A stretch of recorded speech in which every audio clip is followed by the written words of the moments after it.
Hello students, welcome to this video series of subject mobile application development. We are in the third unit, that is components and layouts, and today's our topic is we have to see the layout structure, that is relative layout. The course outcome includes to develop a rich user interface using components and layouts.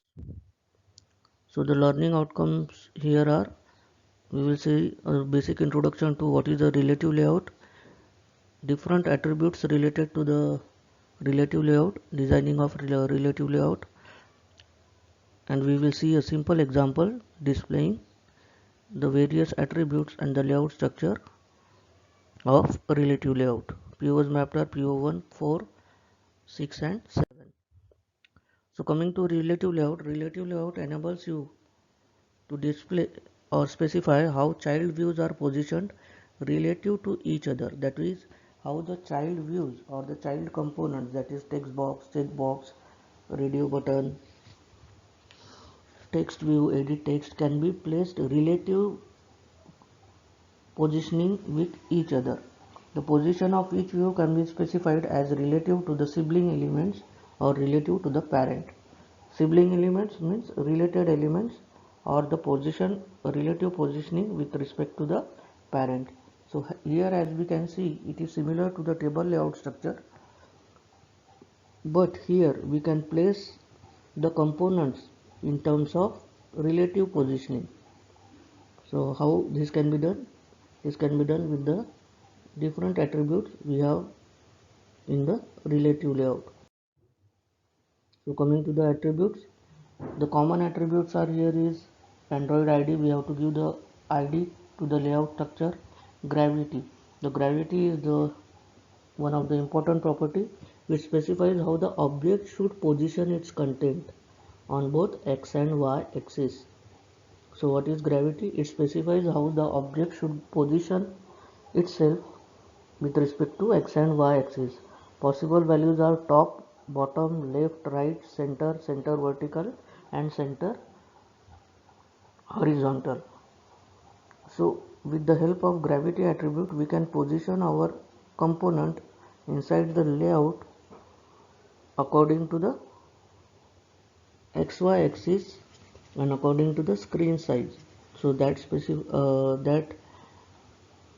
specification is given by the gravity attribute. Ignore gravity.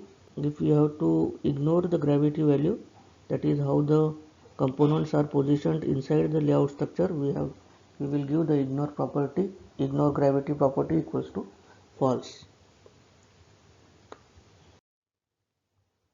So there are different layout parameters which we need to study before designing the relative layout. So the first is layout above. Positions the bottom edge of the view above the given anchor view ID and must be a reference to the another resource. That means if we are placing two components, text view and edit text, so the edit text must be in the next line with respect to the text view control. Text view is nothing but the label, edit text is the editable text box. So the label should be on the top and the edit text should be in the bottom next to the label. So this is given by layout above attribute. Similarly, there are layout align bottom, layout align parent left, parent right, parent start, parent top and align right properties. This property we have to use with respect to the different components we have to place inside the table structure. So here the anchor view ID is given. What is the anchor view ID? Anchor view ID is nothing but the parent ID with respect to which our child elements will be positioned. So here the parent element is our relative layout and the child elements inside it are our child controls or views. So we will see one example. So relative layout ID is specified, layout width height is specified, padding is given. Padding means with respect to margin we are padding it with the padding left or padding right. So 16 bits of padding are given. Inside that we have taken an edit text control, same attributes, layout height, layout weight, id. Inside that we have specified a hints. Now inside the relative layout we have taken a linear layout, so we can place one or more layouts inside our relative layout. So linear layout we have taken inside the relative layout, and inside the linear layout we have taken a button control. Two buttons are taken, and then we have closed our linear layout and relative layout. So the output will be like this. The first basic structure is our relative layout. Inside that we have placed our edit text control, that is enter your name. So this is the hint property we specifies enter your name, and inside that we have taken a linear layout. Inside the linear layout we have taken first button, that is new button, and second button, that is next new button. So like this we have to design our relative layout structure inside the UI.